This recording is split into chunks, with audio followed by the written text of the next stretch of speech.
What is up, guys? J'espère que ça va bien. On va parler des cryptos. Encore. Ben ouais.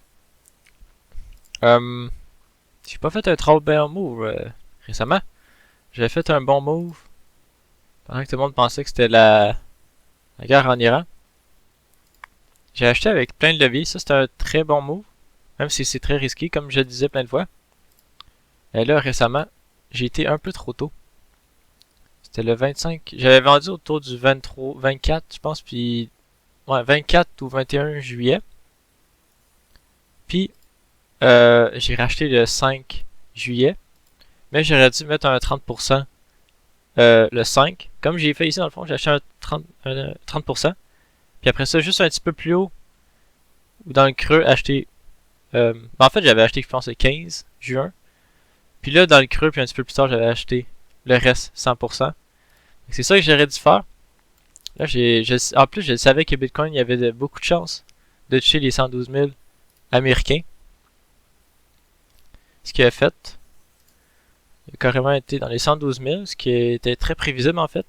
Puis j'ai quand même décidé de faire ça. Fait que ça, c'était quand même une mauvaise façon. J'ai pas bien géré qu'est-ce que je voulais faire. Même si je trouvais qu'il y avait de grandes chances que ça arrive, le 112 000. Mais vu que mes positions n'ont pas été liquidées, fait que dans ce temps-là, c'est quand même pas si pire que t'es en leverage. Mais ça fait quand même mal. Puis j'aurais pu faire encore meilleur. Fait que, ouais. Quand t'es en leverage, tu fais un bon move avant.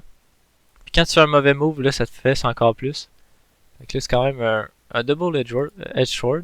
Ça m'a vraiment chié d'en face.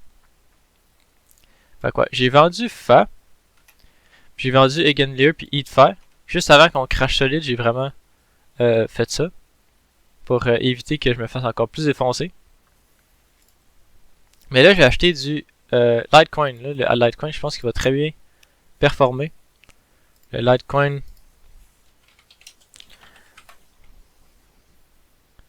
ouais, ça va être à 120. Je peux à peu près acheter dans les 108 à côté. Avec un pas pire leverage dessus quand même. Je vous dirais pas quel leverage j'ai mis dessus, mais assez élevé. Puis je conseille pas ça, je suis pas conseiller financier. Je vous conseille pas tout de faire ça. C'est votre argent, tout ça.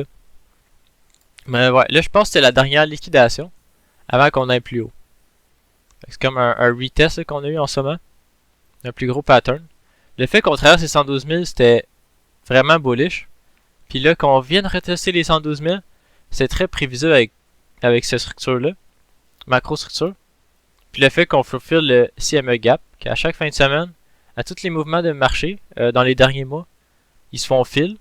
Puis là, le gap était à 114 000, 113 000. Fait que c'est pas surprenant. C'était vraiment pas surprenant qu'on ait touché les 112 000. Fait quoi. Puis là, j'ai décidé de mettre un peu de mes niveaux 1 dans le niveau 2.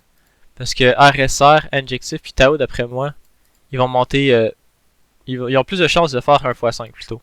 Là, j'ai mis ça. Puis je vais retirer moins de la position quand je vais toucher un x2.75. Puis là, ces targets-là, c'est à partir de mes niveaux que je suis rentré dans la position. Fait que là, peut-être qu'en ce moment, c'est plus un x3, x3.25, x3.50. Vu que la correction qu'on s'est mangé là, la plupart des altcoins ils ont descendu de moins 20%, moins 15%. Même peut-être genre moins 30 à 35 peut-être. Fait qu'en leverage, ça a vraiment fait mal. Mais ouais, comme j'ai dit, c'est tant qu'ils sont pas liquidés, c'est bon. Puis là, on a vu que dans les 2 derniers jours, les cryptos ont quand même bien remonté. Fait quoi, là, la Fed, elle a pas baissé les taux d'intérêt, ce qui était assez prévisible. Mais là, on a eu, la dernière semaine, on a eu plein de nouvelles. Notamment sur les jobs, puis l'inflation. Puis ils étaient toutes assez négatives quand même. Puis on a eu des nouvelles sur les tarifs. Maintenant, Donald Trump, je pense que c'est 15% des tarifs avec l'Union Européenne. Ce qui est une excellente nouvelle en fait. Mais il y a une moins bonne nouvelle, je pense, avec la Chine, que finalement il repousse avec la Chine. Puis qu'il y a des tarifs plus élevés avec le Canada, de 30% au lieu de 20%. Quelque chose comme ça. Fait que là, le marché a quand même eu peur encore. C'est vrai qu'il y a eu plein de nouvelles en même temps. Il y a même que la Chine banne le Bitcoin. Ce qu'ils font à chaque année, by the way.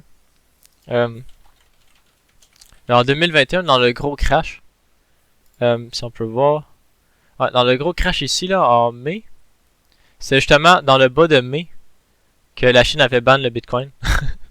Fait que la Chine qui banne le Bitcoin, si tu fais des retours dans l'histoire, c'est vraiment des places assez clés, dont en 2021.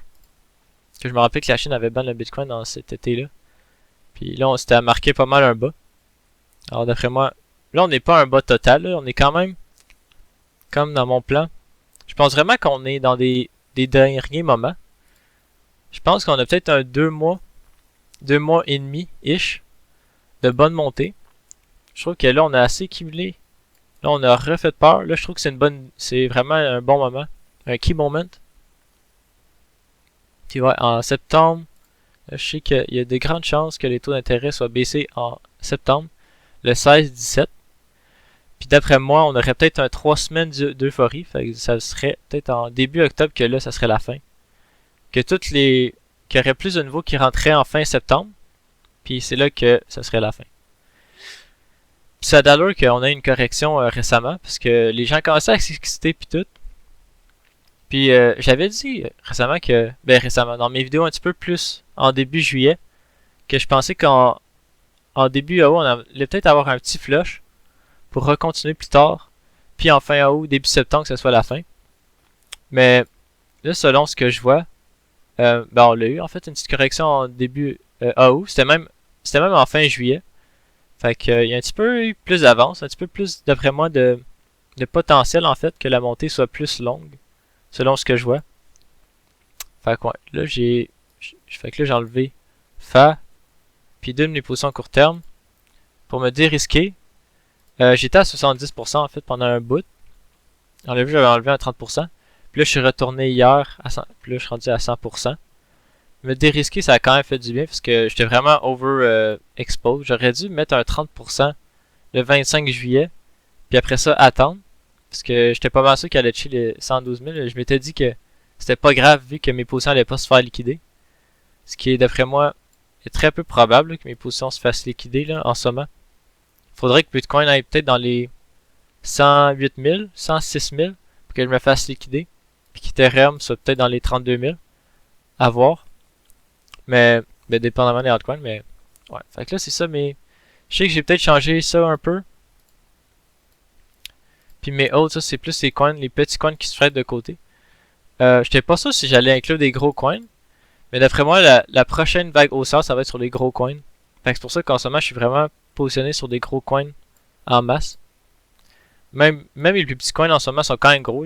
Ceux-là, c'est des AI agents que c'est un peu des mêmes coins, je conseille pas bien. Mais c'est quand même ils sont quand même dans le top 300, top 200 des cryptos. Fait que même les plus petites cryptos sont relativement gros. Aero, Super, c'est quand même gros. Orca Cookie, c'est un petit peu plus petit là. Puis le reste sont tous dans le top 100, je dirais. Peut-être RSA il est pas dans le top 100. Mais le reste sont tous dans le top 100. Puis même pas mal dans le top 40, là, je dirais. Puis ouais, je pense que Litecoin va faire un bon x2.5. La crypto en ce moment, elle a l'air très bonne. Elle a l'air solide en termes de charte. Fait que ouais, je pense que la prochaine vague, là, on a vu Ethereum monter. Là, il va sûrement consolider. D'après moi, il va consolider un petit bout. Si on regarde sur 5 ans, là, regarde ici, là, il y a comme un top qu'on voit. Ben là, c'est en canadien en fait. Mais pas grave, on va voir peut-être un peu consolider. Parce que d'après moi, ça se peut qu'on consolide pendant un bon 2 semaines. Là. Puis après ça, du 18 août, au 18 août, peut-être au 8, on aurait des montées extraordinaires. Puis là, peut-être du 8 au 16, ça serait plus un careful. Puis après ça, d'après moi, ça va être la manie, le FOMO. Puis le FOMO, là, c'est ça qui fait que le crypto leur renommée. Parce que tout le monde va rentrer, tout le monde va acheter plus haut, tout le monde va vouloir être riche. Puis là, c'est plus les institutions puis tout ça. C'est sûr que c'est vrai que là, quand je parle aux gens, les gens qui ont été exposés aux cryptos, ils ont une vision relativement négative des cryptos. Parce qu'ils se sont fait avoir en 2021 ou qu'ils n'ont pas acheté au bas de 2022 ou acheté au bas de 2020. Puis là, ça leur fait dans leur texte, ok, j'arrive trop tard. Fait que là, ça se peut qu'on ait moins de FOMO que les autres années, d'après moi. Mais en même temps, il y a juste genre 10% du monde qui ont déjà touché aux cryptos. Puis même 10%, ça c'est genre, surtout aux États-Unis, surtout les gens plus jeunes. Puis là, on voit que les institutions, les banques, avec les ETF, là, ça attire plus les boomers, plus les vieux, plus en fait la génération des X. Puis d'après moi, les jeunes aussi vont retourner. Surtout les gens plus jeunes qui n'ont pas vraiment vécu 2021. Puis je pense que juste que la blockchain va être sur le mélangé avec le système traditionnel. Puis que ça va être comme la façon de faire de l'argent en dehors du système. Que le système en ce moment, plusieurs sont sont pas contents avec ce qui se passe économiquement. Je pense que là on va avoir un FOMO assez extraordinaire en fait. Puis ouais, comme vous savez depuis longtemps, je pense que ce cycle-là il va être très long. Plus court, d'une façon plus courte, puis d'une façon plus longue. Il va être plus court dans le sens que ça va sûrement finir en début octobre. Ce qui est plus court que les autres bull runs qui finissaient en décembre ou en novembre. Mais d'après moi, on va retourner en 2026 pour... on pourrait dire comme le Dead Cat Bounce en 2022 qu'on a eu. Un quand même petit Dead Cat Bounce où il y a quand même des bonnes cryptos qui ont fait des x2, x3. Mais là, d'après moi, on va avoir une vraie run en 2026. Puis je sais pas quand, j'essaie pas de prédire ça, c'est un peu trop long. Mais je suis pas mal sûr qu'il va y avoir ça. Fait qu'on a quand même deux bonnes fenêtres d'opportunité à voir. Fait que ouais, c'est ça mon plan. Mes cryptos, je suis pas conseiller financier. Je conseille surtout pas d'être en leverage. Je pense que dans les prochaines vidéos, je vais même pas dire que je vais être en leverage. Je vais juste mettre ça de même. Pour pas me motiver parce que c'est vraiment pour ça. Si t'es débutant puis tu fais ça, tu te fais défoncer. Même les gens qui sont forts, c'est genre, il y a quasiment personne qui fait des profits.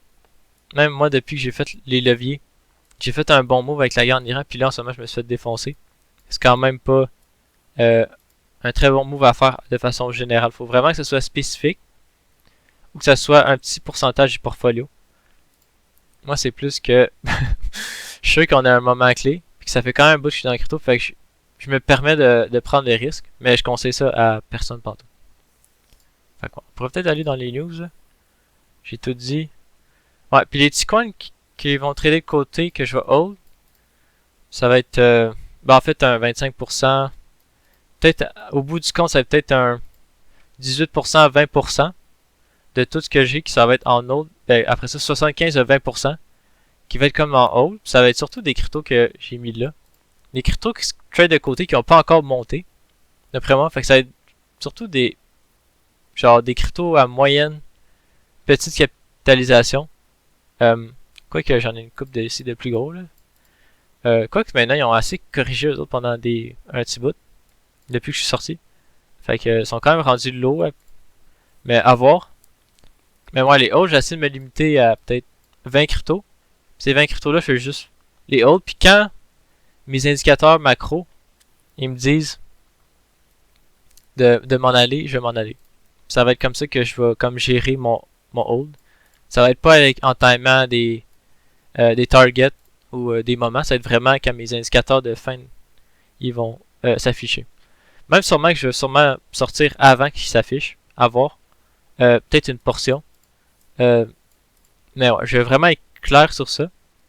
C'est vraiment les cryptos que je vais cibler ici. Puis je vais pas aller sur d'autres cryptos qui sortent, qui sont plus shiny. Tout ça. Fait que, ouais. Là, je pense qu'en ce moment, c'est assez critical. On a un peu nettoyé les leviers puis les gens nouveaux récemment. C'est tout le temps un cycle de même. Juste direct qu'à un moment que les gens s'apprêtent à investir ou qu'ils investissent, c'est là qu'il y a une correction. Puis là, ça le refait. Comme quand je monte ici, on est vraiment à un moment clé. Que là, peut avoir un short squeeze. Là. Tout le monde est en short en haut. Vraiment insane. Ouais, Golem, ça c'est une crypto qui va de côté justement. Fait que je vais peut-être la racheter en fait. Je pense qu'elle est plus en compute en fait là, mais je vais mettre GPU puis compute là. Ah, j'ai écrit GPU. Ouais. Ah, fuck that. Mettre ça GPU, mais c'est compute. Ouais, ça a quand même suivi le M2. Puis là, on peut voir que ça serait une correction justement en début octobre. Qui s'aligne pas mal avec ce que je vois de l'analyse de ce SIXI. Puis là, on voit même que la liquidité est alignée avec ça. Fait que c'est assez spécial. Ça montre un peu que les halvings, c'est vrai que les halvings a tout le temps eu un effet sur le Bitcoin puis après ça sur les cryptos. Mais le cycle de halving de 4 ans, il a tout le temps été aligné avec le cycle de liquidité puis de dette. des États-Unis. Fait que ça, c'est quand même intéressant que, ok, celui qui a codé le Bitcoin, il sait quand même, genre, il connaissait quand même l'économie et tout ça, puis il a vraiment aligné le Bitcoin, le halving, au cycle de liquidité. Fait que ça, c'est spécial. C'est pour ça que ce cycle est un peu plus long, il va être long, puis il va être plus différent des autres. Parce que les autres, ils étaient vraiment setés. Puis là, on voit que le cycle de liquidité, il est vraiment retardé d'une façon. Puis ça, on peut dire que c'est les tarifs de Donald Trump qui ont un peu retardé ce cycle-ci. Puis que le fait que la Fed abaisse pas les taux d'intérêt. Puis qu'ils n'ont pas fait de quantitative easing. Ils font plus du quantitative tightening. C'est plus resserrement économique. Mais ouais. Ouais, XRP, c'est un coin de merde. Que moi j'ai eu. Que souvent la plupart des gens ils aiment pas XRP en fait là. C'est plus centralisation, c'est plus du traditional banking. Link il l'est aussi, mais c'est plus la tokenisation. Ça passe mieux que XRP. Ben dans l'esprit des gens de la crypto, on dirait. Puis de moi aussi. Puis ouais, le fait qu'ils ont une capitalisation assez insane sur XRP, puis Link est juste à 11 billions, c'est assez possible pour Link d'après moi. Link, là j'ai mis 4.5, mais c'est plus pour être secure là en fait là. Puis bon, je vais pas le mettre dans les prochaines vidéos, mais là je suis en lobby. Fait que mes targets sont vraiment petites. Moi c'est vraiment ma prochaine fenêtre d'opportunité en octobre, septembre, octobre. Je vais vraiment m'assurer d'être out vraiment avec des targets assez petites. Parce que on a un peu oublié ce que les cryptos peuvent donner comme rendement. Les cryptos peuvent vraiment monter de x10. Même les grosses cryptos x10. Fait que moi je veux vraiment juste me faire un petit x5. Ben relax. Là je suis en levier, fait que c'est un petit peu plus épeurant. Mais quand même un x5 en levier. De même. Puis là, j'ai une petite portion qui est en haut. Ben le 75. Là à la fin c'est sûr que ça va être beaucoup là. Mais c'est sûr que le x5 ça va être un peu moins. Fait que je veux quand même avoir les autres, que ça c'est plus risqué. Mais à la fin j'ai calculé que bon, j'ai peut-être à peu près 33% de mon argent qui va être en autres. Ça va être en regardant les indicateurs. Mais l'autre portion de mon argent va être en stablecoin ou dans ma banque. Que s'il reach les x5 sur les grosses cryptos au début. Ce qui est très probable selon moi. On verra, là, je ne vais pas dire que c'est certitude à 100%. Puis c'est pour ça que je me mets des outs à x3 pour vraiment me dérisquer. Parce que même si un x2 1.5 en crypto c'est très faisable, il faut quand même avoir des targets pour être out assez vite. Puis là j'ai quand même un 25% dans la banque pour un peu ok là tu sais gérer puis pas être juste full on dans le crypto. Fait que ouais, juste dire que Chainlink c'est une bonne crypto puis je conseille. Puis assez grosse aussi, plus safe que ben des shitcoins out there. Ouais, Ethereum qui va probablement consolider là ici pendant d'après moi les 2 prochaines semaines. Puis après ça, on va défoncer ici qui est une grande résistance. On peut dire qu'ici c'était la résistance des 69 000 de Bitcoin. Je me rappelle, ça y a pris du temps à Bitcoin. Fait que ça se peut aussi que durant tout le reste de l'été, on consolide. C'est probable. Vraiment, c'est plus un 2 semaines. Vu qu'Ethereum, il a vraiment frappé pendant longtemps. Ça va peut-être pendant... C'est quoi, là? C'est quoi, 1 an et demi que Bitcoin est là-dedans? Ouais, 1 an et demi à peu près que Bitcoin... Ethereum, je veux dire, dans un range insane. Qui capte dans les 4100. Fait que d'après moi, juste le traverser, ça va... Les coins vont être fou-braque, puis ça va juste tout défoncer. C'est peut-être un peu l'équivalent, comme je dis, de 69 000 de Bitcoin. Ou le 112 000, quand on l'a traversé en fait, le 112 000. Qui était comme qu'on voit ici. Le gros cap. Ou les 69 000 comme qu'on peut voir que ça a quand même pris du temps tout un été de up and down en 2024. Ouais. Ouais, l'inflation qui est tombée. Puis ouais, là les gens dans les news ont peur que les tarifs ça monte l'inflation. Ce qui est probable, en fait, ça a de l'allure là. Je trouve que ça a de l'allure. Puis la Fed à prendre leurs précautions en reportant les taux d'intérêt. Puis là, il y a beaucoup des gens que ceux sur les cryptos juste républicains sont vraiment assez en colère en fait. Là, ils sont plus overexposed sur le marché.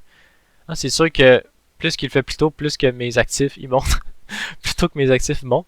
Quoique je pense que ça peut faire un grand effet de ressort. Le fait qu'on comprime les prix depuis super longtemps. Puis que, bon, il n'y a pas de quantitative easing, il n'y a pas de baisse de taux d'intérêt.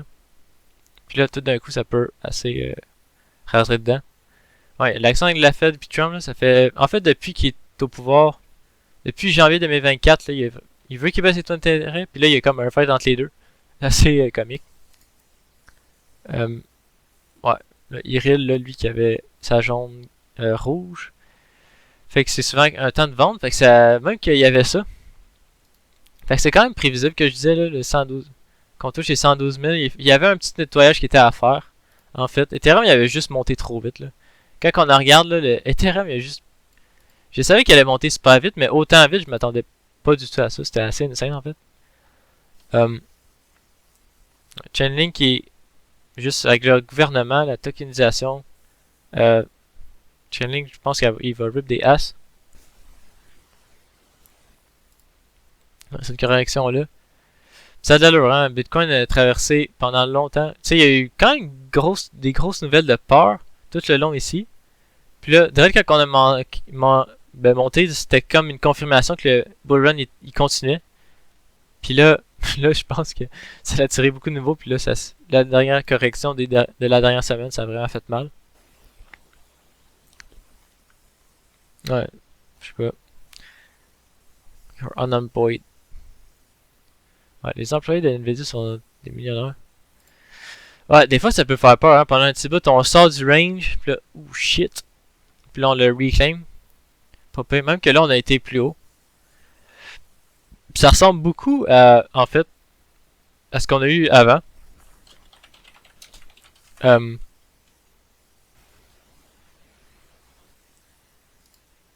là, c'est un Canadien. Mais ici, là, le range d'accumulation ici ressemble beaucoup au range en ce moment.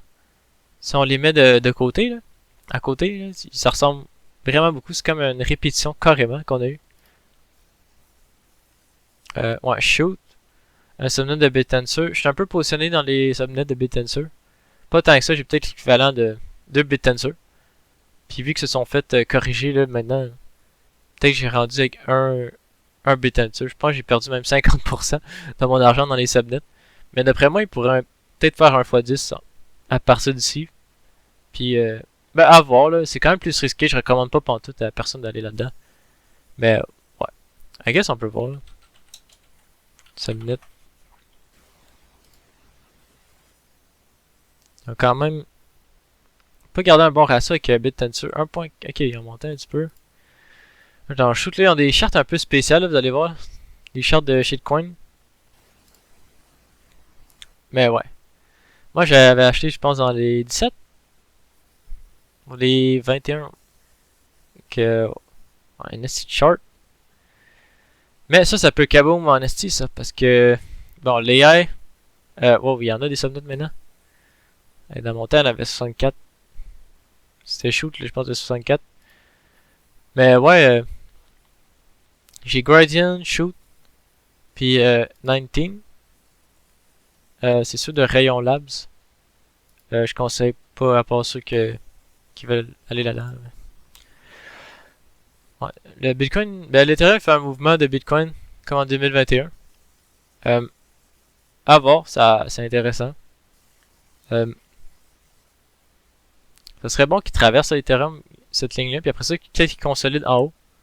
Comme Bitcoin fait en ce moment, là. Puis après ça, qu'on reparte plus haut.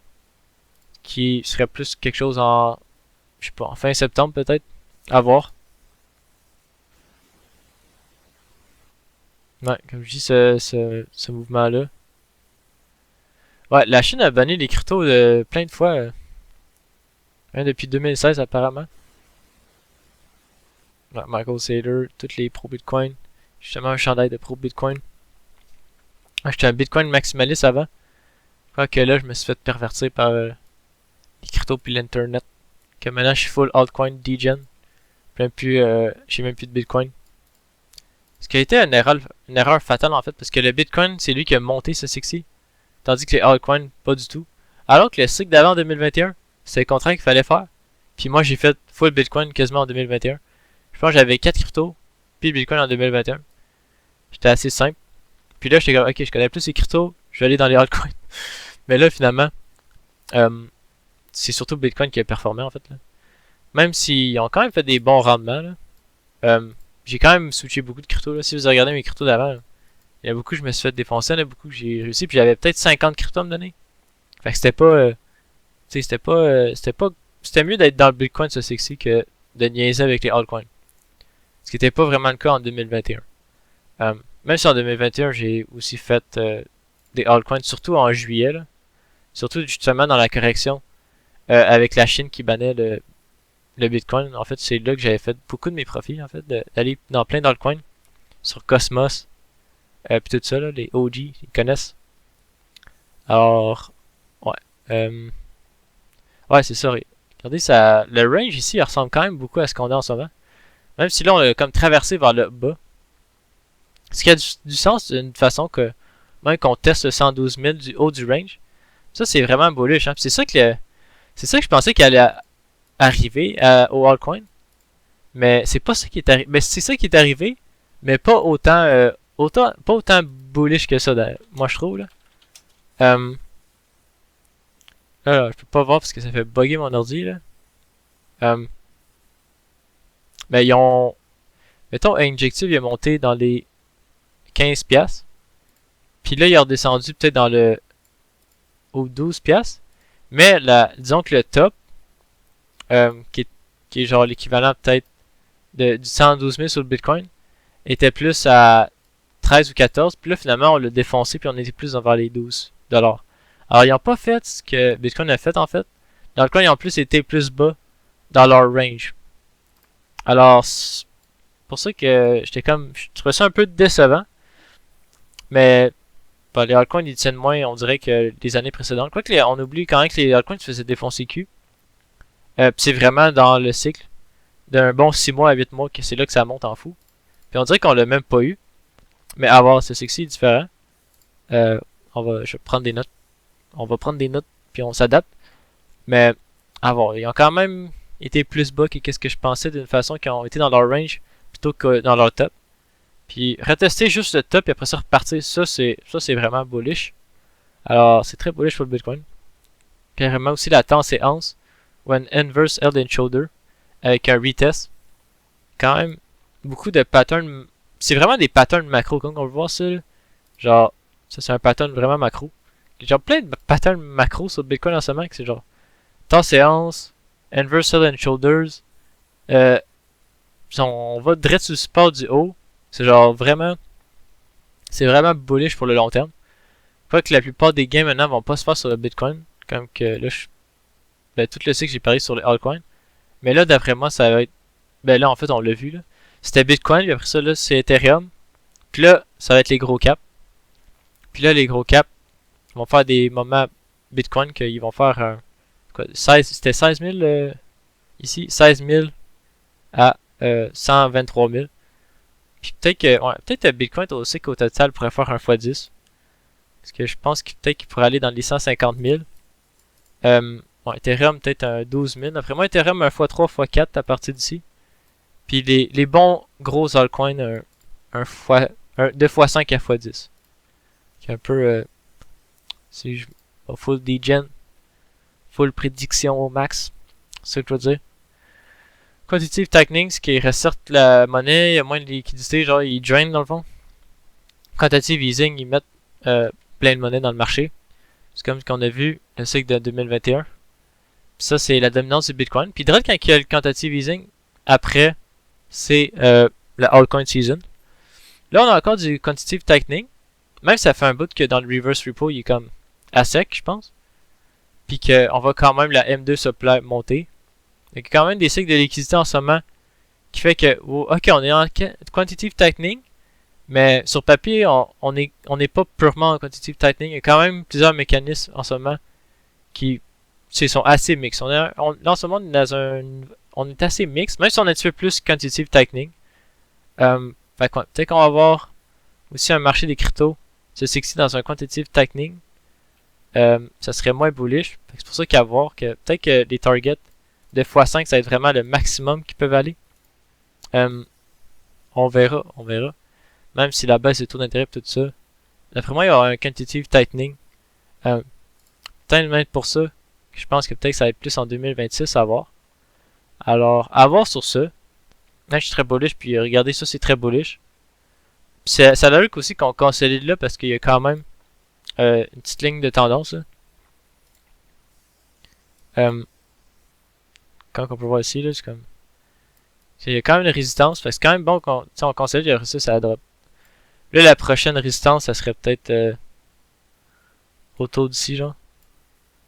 Je pense que j'ai vu. Mais je pense que j'ai une charte là. Je pense qu'il y a un gars qui l'a montré. Ouais, quand on a quand même pas mal flush. On a un reset du RSR. Ce qui est assez bon. RSR.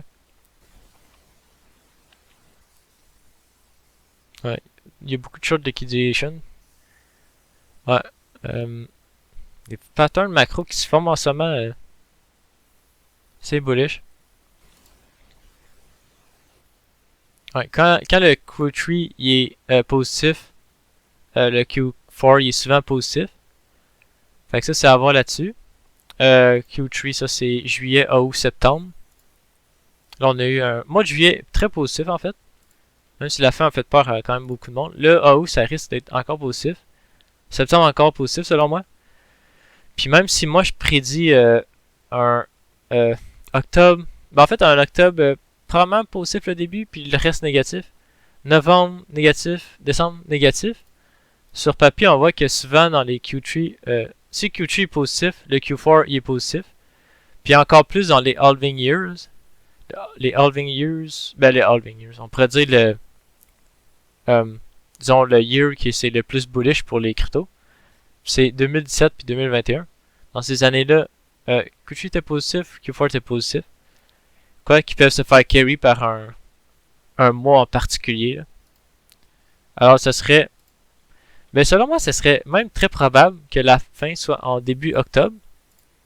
Puis là que octobre, novembre, début décembre, ça soit. C'est ben, correction après ça de côté. Puis là, fin décembre, là, c'est là que ça monte. Puis là, janvier, février, ça. Puis là, la fin serait peut-être en 2026, en février. Ce serait quelque chose comme ça. Puis ça serait aligné dans le fond que bon, dans les halving years, tous les Q4 ont été positifs. Puis à chaque fois qu'il y a un Q3 positif, le Q4 était positif. Quoi que ça se peut qu'on ait un Q3 négatif ou un Q4 négatif.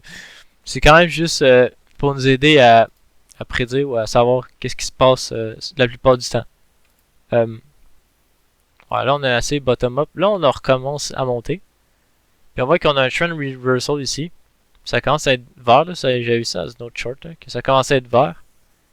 En bas, dans le fond, c'est comme un momentum qui se build. Mais ouais. Ouais, les subnets. Là, les subnets sont assez dans le trou, fait que, comme j'ai dit, ceux qui se connaissent et qui veulent. Bon, c'est très degen, je conseille pas pantoute à personne, en fait. Mais ceux qui veulent. Ouais. Ouais, il y a quand même souvent des peurs sur le Bitcoin, puis le computing, je sais que ça faisait. Il y avait ça pour faire peur au monde, Bitcoin. Ça se peut aussi. Le Bitcoin, ça va être pas éternel. Je pense que en 2150, ça va être le dernier bloc qui va être miné, je pense, au Bitcoin. Ou 2148, quelque chose de même. Bon, je vais sûrement être bon, là, mais ouais. Le Bitcoin, c'est, disons, une solution temporaire. C'est un peu. On a vu tous les cycles. Pas les cycles, là, mais tous les. Disons, les systèmes financiers. On dirait qu'ils ont tous une date d'expiration. Parce que c'est tout un Ponzi scheme, on dirait. Puis, on peut voir que le Bitcoin, c'est comme celui que, disons, la date de péremption la moins pire. Que, ok, le Bitcoin, il dure 120 ans. Alors qu'un système financier, en général, c'est quoi, en 78, c'est le Gold Standard, ou 76. Puis là, le pétrodollar, là. Ben, le pétrodollar, depuis là, puis là, on voit que ça marche pas. Ils ont changé, je pense, en les années Première Guerre mondiale, genre. Fait que les grands systèmes financiers, genre la façon qu'ils opèrent, puis tout, c'est peut-être un 60 ans. Alors que Bitcoin, ce serait un 120 ans. Fait que c'est quand même c'est quand même une évolution par rapport à un 60 ans. Puis un 60 ans avec des crises à chaque fucking année. Quoique le Bitcoin, tu peux dire ça aussi, là. qu'il y a des bursts qui flopent puis qui remontent puis qui flopent puis qui remontent. Mais c'est quand même un système qui va durer probablement plus longtemps. Ouais, ça, c'est à parler de tous les côtés positifs du Bitcoin, là, mais ouais. Ouais, même dans un cycle aussi, il y a quand même des grosses corrections. Puis là, en termes de temporalité, en passant, on serait... ouais, j'ai même pas encapsulé le fucking mot. Ouais, que même dans les marchés aussi, ça corrige en tabarnak. Mais ouais, en ce moment, on est comme... on serait comme l'équivalent d'ici. Puis je m'en rappelle plus, Bitcoin était à combien ici? Il était pas très haut. Je pense qu'il est rendu là, il était 6000 ou 4000. Fait que quand même... Puis ça finit à 17 000 dans ce temps-là. Fait que... Fait quoi, hein, il y a quand même une bonne montée si on continue jusqu'en décembre. Si c'est comme le 2017. Puis, ouais, il y a des corrigés de 30, 38%, 40%, c'est quand même assez intense sur Bitcoin. Hein, pas sur les petits altcoins. Là. Les petits altcoins, les autres faisaient des moins 70. Mais ouais, au bout du compte, ils ont quand même fait, surtout en 2017. Là, 2017, c'était peut-être des x20 à x30 sur les cryptos. Ce qui est insane. Ouais, laissez un peu de temps, là, parce que ça ressemble à une accumulation de Wyckoff. Qu'on reteste. On remonte. Comme je dis qu'à peu près en 18 août, on serait peut-être...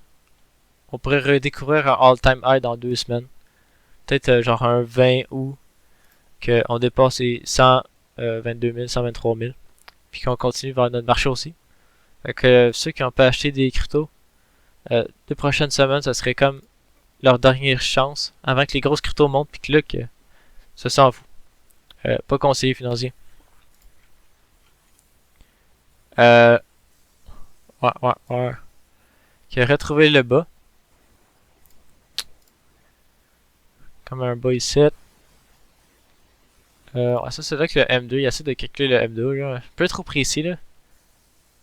C'est vrai que ça s'enlève ça, là. Pas être trop précis que le M2, c'est quand même plus un macro indicator. Ouais, direct sur le 112 000. Très positif. Ouais, lui qui pense que ça va ressembler à ça à peu près. Là, c'est sûr qu'il y a beaucoup de personnes qui ont l'air de penser que c'est septembre. Fait que c'est sûrement ça, pas ça qui va arriver. Malheureusement, beaucoup de gens semblent penser comme moi. Fait que ça veut dire que s'il y a un consensus, ça veut dire que c'est probablement pas ça qui va arriver. Genre de voir, sûrement que ça va continuer plus longtemps, moins longtemps. Aucune fucking idée. Mais on va voir. Certain que c'est plus risqué de ne pas être dans le marché que... c'est plus risqué de ne pas être dans le marché que d'être dans le marché. C'est pour ça aussi que je suis arrivé un peu trop tôt là, dans mes trades. En fait, j'aurais dû pas aller à 100%, j'aurais dû aller plus à 30%, comme j'ai dit là, mais ouais. Ouais, le 2 août, c'est là qu'il y avait une correction. 125 millions, c'est fou. 80, maintenant c'est 80% de chance d'une baisse de taux en septembre. Lui il dit boom dans les 5-6 months from now.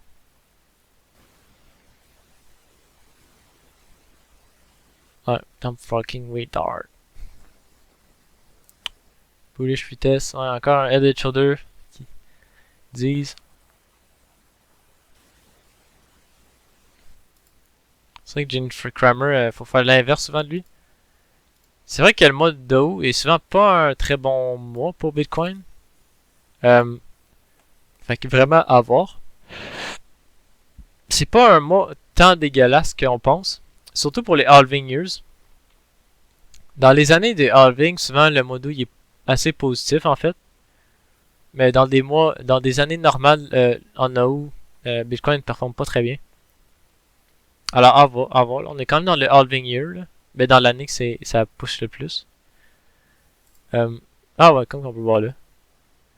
Puis c'était en 2021 quand même. 2021-2017, il y a quand même des très bons rendements. 2021-2017, puis ça c'est les années du halving comme que je te dis. Fait qu'il faut quand même pas se fier que AO en général est négatif. Dans les halving years, en fait c'est très positif dans les halving years.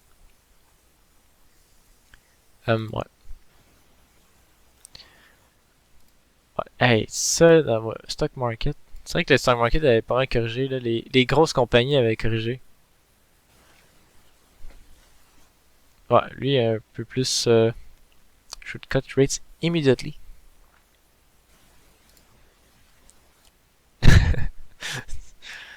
C'est n'importe quoi, Carlis. Golden Age of Crypto. Ouais, là, 75%. Maintenant, c'est rendu à 89%. Ouais, si la hot season elle veut comme, ça va être moins. Ouais, les compagnies qui accumulent du Bitcoin. Ah non, tabarnak. Surtout que MicroStrategy avec Michael Saylor qui est très connu. Ouais, le M2 encore. Toutes les charts, disons, qui sont en faveur d'un marché, disons, qu'on continue à monter. Sending Triangle. Ouais, les macro patterns, en vrai, sont vraiment bullish. Un macro pattern bearish, pas vraiment. Il y avait peut-être le double top. Je sais qu'il y avait beaucoup de gens qui pensaient au double top qu'on avait eu. Là, quand on l'a dépassé, disons qu'il était invalidé, le double top. Ouais, ça, c'était assez insane. Ouais, Apple, le Big 7, c'est quoi le Big 7? Ben, c'est Nvidia, Microsoft, Apple, Amazon, Meta, Google. Puis là, je pense que c'était ça. En tout cas, il s'est fait wipe up. Même les gros coins.